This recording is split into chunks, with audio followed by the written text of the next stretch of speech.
So hi everyone and welcome back to my channel. So today I'm going to be doing a tutorial of Kiss the Rain, and there'll be a violin tutorial of this coming out as well. That will be linked underneath this video, as well as a violin performance. Now I'm doing another one of these with sheet music that I have specifically arranged for easy piano, and you can download the sheet music on my Patreon page, which is patreon.com/theonlinepianotutor. You can support my Patreon page there for as little as $1 a month and gain access to hundreds of sheets of music and other resources. So starting off, this is originally in the key of A flat major. Now I've put this into the key of A major. There is a key change towards the end of this on the second page. So no matter what key I put it in originally, it's going to kind of go into another type of key. So I did take this out of the original key. I will link the sheet music to this in the original key on Patreon, on my Patreon page as well, just for you guys that want to do it in the original key. But there are 4 flats in the original key, and then I just thought it kind of defeats the object of it being really easy. So I put it into A major. So you've got to be now aware of F sharps, C sharps and G sharps. The F sharps and C sharps are not so much of a problem. The G sharps are a bit more of a problem because we're more used to playing with Fs and Cs, but not so much the G sharps. So you're going to have to watch out for those.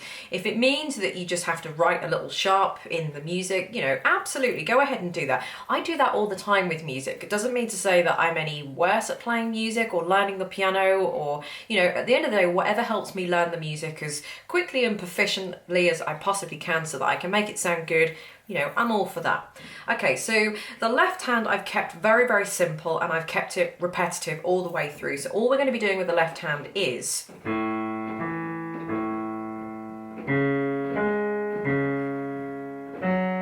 so pretty much that rhythm, I'd say, with the occasional change. So in measure 8 or bar 8, you've got. So what you're going to do in measure 8 is you're going to keep your little finger on the E, you're going to keep your thumb on the B, and then what we've got is the note in the middle changes. So the E and the B are tied to each other, and then we start off with an A, and then that moves to a G sharp. That's called a suspended second chord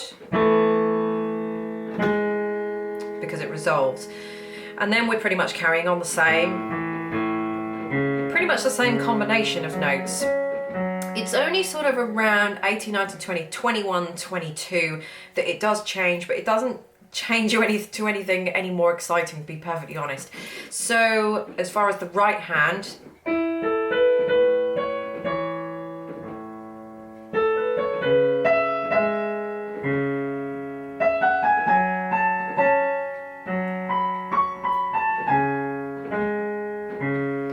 so it goes up a little bit higher, but you know, there's no getting around that. That is just the way that it moves. Starts down here, and then it kind of, each section kind of gets higher and higher.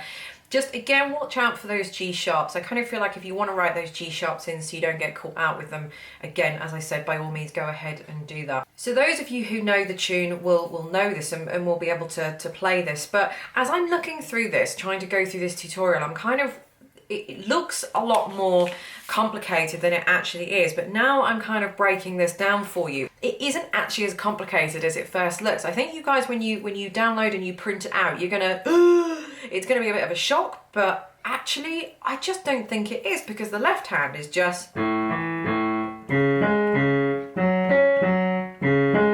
it pretty much just repeats around again with just the literally 2 bars. And that isn't difficult to do. And then the tune pretty well repeats again.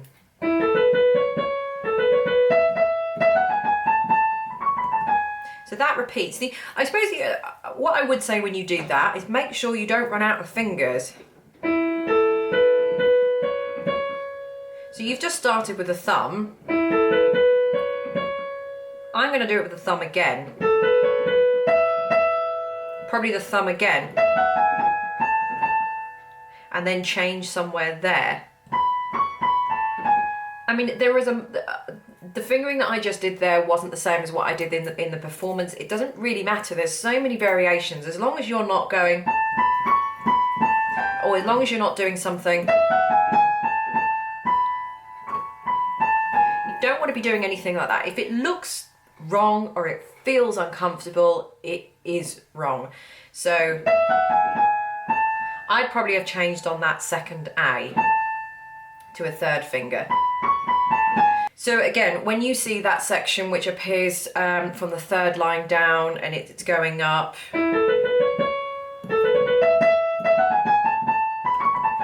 so just make sure that you've got the right fingerings, and once you've worked it out as well, you can put the finger numbers in. There aren't any fingerings in here, and I haven't put them in for a couple of reasons, but what I would suggest you do is that you sit down and you work it out yourself and see what you think is the best course and put the numbers in as well. There is more than 1, 2, 3, 4 ways of doing all the fingering for this, so you just choose what you feel is best for you, as long as you're not using the same finger twice in the row and you're not crossing kind of backwards over your hand. If it looks weird, it is going to be wrong. So I just want to go through measure 19 and onwards.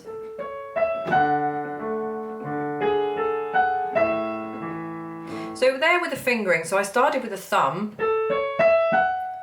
Now with this G sharp that I've got coming next, so we're measure 19, bar 19, I noticed that I didn't use a thumb. Guys, we never put thumbs on black notes unless we absolutely have to do so. 9 times out of 10, there's always another option.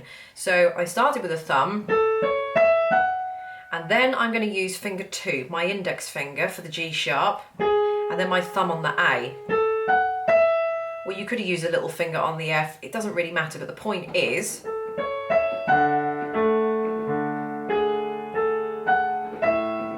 same again in 18.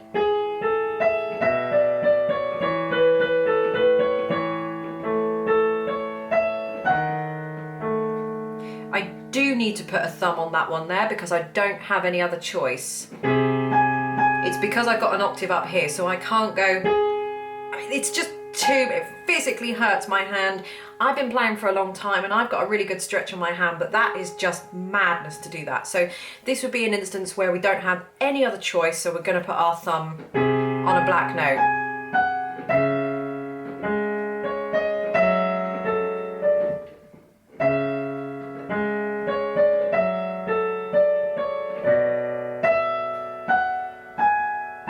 Then when you get here, you've got to jump all the way back down to there. So I did contemplate kind of bringing from 22, 23, 24, the end of 24, where it kind of starts again. I did contemplate bringing that all the way up here in the higher octave. If you guys want to do that, absolutely, you know, go ahead and do that. It's going to be exactly the same, but you're just going to be up here. So I just kept it in the same octave. But you've got to jump from there down to there. Now what you can do is, instead of doing, keeping it in that timing, because it's going to be very difficult for you guys to see that you're going from there and then where you're going to be going down to here. So you could just sort of give it a little bit of time. You know, it just kind of gives you like that little breathing space, that little breath to get down there. Okay, then we get taken to 32, where we've got the key change. It changes into B flat major, which is fine. So I'm just going to do the bar before it, or the measure before it.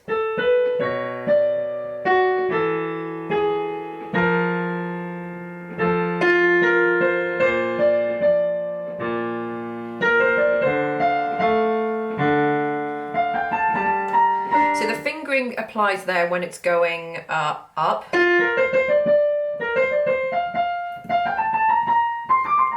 So you can do it. So again, I changed on the 2 B flat. It's the second of the B flat, the same as in 1, 2, 3, measure 3, when I changed on the second, changed my finger on the second A. So it's all the same tune, it's the same left hand, just everything has gone from A, everything's kind of gone up a semitone. The other thing you're going to have to get your head around is the fact that we're not playing G sharps, F sharps and C sharps anymore. We're playing B flats and E flats. So again, if you want to write some B flats and E flats in the music, there is absolutely no shame in doing that whatsoever, especially you guys that are starting out. And you know, things like key changes like that do catch me out as well, because I have been playing the whole page and a half in the key of A major, then all of a sudden my brain has to completely flip to, no, I'm not doing C sharps, G sharps and F sharps anymore, but now I've got to do B flats and E flats. So it's not like I'm even adding in another sharp or even taking in another sharp. No, no, no, I'm taking all the sharps out and now I've got to think in a flat key. So it does kind of catch you out a bit, and you do have to almost just reset your brain at that point, think, right, B flat major, and now carry on. So if you guys are beginners, that is going to catch you out more than it's going to catch me out, or someone who is more seasoned or more experienced. So again, writing those flats in here and there where you feel the need to in the music is absolutely fine. And that's, I think, just about everything I need to say with this. The rest, the key change from the last 2 and a bit lines is exactly the same as the start. So thank you for watching, and I will see you in next Tuesday's piano tutorial. Bye.